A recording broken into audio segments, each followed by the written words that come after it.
one of the reasons that I like fiction more than nonfiction is that fiction is prepackaged meaning. It's less work, right?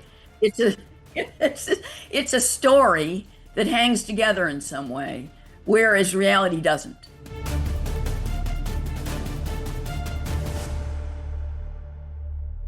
As the Trump administration prepares a crackdown on Antifa and other groups that the administration believes are fomenting, inciting political violence in the wake of Charlie Kirk's cold-blooded assassination earlier in the fall, we are going to be joined today by the legendary, brilliant writer Lionel Shriver to try to make some sense out of what's happening here in the United States, what's happening here in the West. What is the meaning of political violence? Is there anything different in the American climate and the Western climate right now that we should be thinking about hard on a deeper level, from a bigger picture, or let's say a wider aperture, as the administration itself prepares to take policy steps in the direction of a crackdown? Now, Lionel Shriver, of course, has published 17 novels, including the iconic We Need to Talk About Kevin, and she's out with a new book called A Better Life that's going to be out on February 10th. I cannot wait to read this book. Her last book was fantastically prescient. So without further ado, we're joined now by Lionel Shriver. Lionel Shriver joins us now. Lionel, thank you for being with us. My pleasure. You're such an interesting thinker on these topics. Wanted to get your reaction in a big picture sense to the debate raging here in the US and also in the UK, really throughout the West, but more specifically here in the US over the last couple of weeks following the assassination of Charlie Kirk, and in the midst of the Trump administration's efforts to crack down on what it sees as political violence from the left. Does it seem to you that we've entered a new chapter of political violence? Are these outliers? What do you make of the entire debate and the reaction to the aftermath of Kirk's killing? Well, I have argued for resisting the urge to overinterpret it. This is one 22-year-old kid. Strictly speaking, he hasn't been convicted yet, so we should reserve some judgment. And it's out of 340 million people. Granted, there was that incident that I think killed two or three people, and was intended to kill ICE agents and instead killed immigrants. We can't give people, single individuals who usually have something a little off in the head, too much power to determine the nature of the country and the entire political conversation. That said, there is evidence that this year the left has sponsored more political violence than the right, and that is the first time in 30 years. And I would say that with an asterisk, however, because it's not clear to me how people who analyze the data classify these incidents. And, okay, we just had this attack on the Mormon church on Sunday in Flint, Michigan. And he burned it to the ground. Our impulse now is to try to figure out in what way is this political, and if it's political, which side is it on? It's a weird contest we've got going right now, and it probably isn't political. He seemed to have some grudge against the Mormon church. I don't quite understand all these incidents in the past that make so-called right-wing violence so much more commonplace. And we're still dealing with a lot as most countries would see it, but maybe not a lot for the United States. That is number of incidents. I think there have been 750 right or left-wing violent acts in the last 30 years, and that sounds like a lot. But if you divide it by 30, it's not as many as all that, considering that this country has a huge problem with guns and a considerable problem with especially men going off the deep end and taking out their problems on other people. And Mm. I don't, so to trust that data, I would have to see what the criteria were for classifying these incidents in one column or the other. Distrustful, because mental illness and instability plays a huge part in moving these individuals to violence. Mm-hmm. And it deserves a category of its own. And it's a little arbitrary, of course, because it's easy to get into circular reasoning that anybody who does this is off his nut because it's an insane thing to do, right? So actually, you can classify them all as out of their minds. So I think the categories are soft, um, and we like patterns. We like answers. We want to amplify arbitrary what might otherwise seem to be arbitrary and threateningly meaningless incidents that still cause terrible grief for many people. We want them to mean something. We want to amplify them into an issue, into into some direction, and or some larger danger. We don't know how to protect ourselves from individuals going off the deep end. It's there is no neat answer. Um, Even frankly, psychiatry is very ineffective. It's not a science, and so just saying we need better mental health treatment doesn't do anything. And we don't want to admit that we can't do anything. We don't want to live in a world of violence and feel helpless. Mm. And therefore, we want to see this as fitting into a clear pattern that we can understand. And I think that leads to as much misunderstanding as understanding. Now, the one thing I would say that is meaningful is the reaction, the larger political reaction on the left or the right to some of these incidents. The reaction on the far left to the murder of Kirk was appalling. Mm. Now, it wouldn't be everyone. Again, you don't want to give individuals too much power, but this was more than just a tiny handful of people who said mean things and celebrated his murder. It was a lot of people, Mm-hmm. and it was creepy.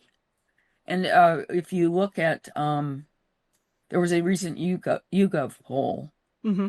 that documented that in the United States, liberals, that is basically left of center, Mm-hmm. are 5 times more likely than right of center to justify political violence. And Mm-hmm. that's disturbing, and so that's what I would take seriously. Not Well, so much the incidents themselves, but how people interpret them, how people react to them. And there is something really bloodthirsty going on rhetorically on the extreme left. And you saw that in the reaction to the murder of United Health CEO mm. um, Brian Mangione, Thompson, right? a hero, and it, again, this was not just for a tiny number of people, and then we're going to exaggerate it the way we're exaggerating everything else because we want to learn something. It became a little industry, selling T-shirts and other merch to celebrate this cold-hearted murder of someone who didn't deserve it, who had children. It's overtly gross. And it's, by the way, it's of a piece with the same people and their reaction to October 7th. These are There's the same people there's something who odd. thought October 7th was wonderful. The idea of people capitalizing on an act of anti-capitalism seems to be an oddly American phenomenon. That it's such a strange and almost poetic occasion that you would have anti-capitalists making industry out of the murder of Brian Thompson. And Lionel, I'm curious because you spent so much time both in the U.S. and in the U.K. The Hofstadter thesis, which is taken as sort of conventional wisdom about the conspiratorial American mind, the paranoid conspiratorial American mind, I wonder if you see any of that at work. I've always been sort of just candidly skeptical of that thesis, that there's something unique about the American psyche, but obviously there are all kinds of unique parts of America historically. So I'm curious what you make. Is there something at play of Americans particularly being uncomfortable with a lack of meaning and a lack of patterns, and always trying to sort of stitch together stories and explanations for arbitrary and strange occurrences in public life? There isn't one, any more than there's a British mind. I mean, do you like that? Do you like the notion of there being a British mind, which of course would encompass you, and therefore you're just part of this hive? Let's not think like that. Mm. I also think that the impulse to magnify and to interpret and to derive some kind of lesson or at least pattern that gives you purchase on the occasion and means that you can generate, comment pieces, and we can have this interview, and we can make lemonade out of lemons. That's what Mm. that is. It's taking something bad and it's turning into something which is valuable to us, which is discussion, interest, engagement. The very search for meaning becomes meaningful in a funny way. But I don't think that's an American impulse. I think that's a human impulse. I think that's an impulse absolutely everywhere. Hmm. And it seems like an American impulse because we have more of these violent incidents which cry out to be something other than they often are, Mm. because it happens so often here, because we have so much more violence, more public violence than uh, we it seems like this is an American impulse, but it's an impulse everywhere. If there's some big school shooting in like Czechoslovakia, you can be sure that the Czechs are going to go into overdrive trying to figure out a way to frame it that gives you something to say. Mm. So that's everywhere. I think the other reason it seems so American is that uh, American power and influence may be on the wane, Mm. but it's not done yet. It is still the dominant culture of the world. Again, look at us now. Um, Unheard is still predominantly a British entity, Hmm. and at the same time, Unheard has established an American outpost because that's where the action is, and that's where the attention is, and that's so.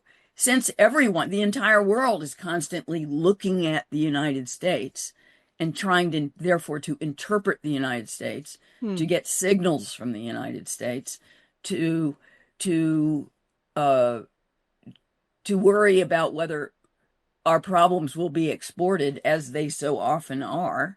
Um, that very attention is that act. It is that act of searching for meaning. Of so Mm. again, it seems like an American issue, but it's not. It is a normal human impulse, and I'm very sympathetic with it. I do that myself all the time.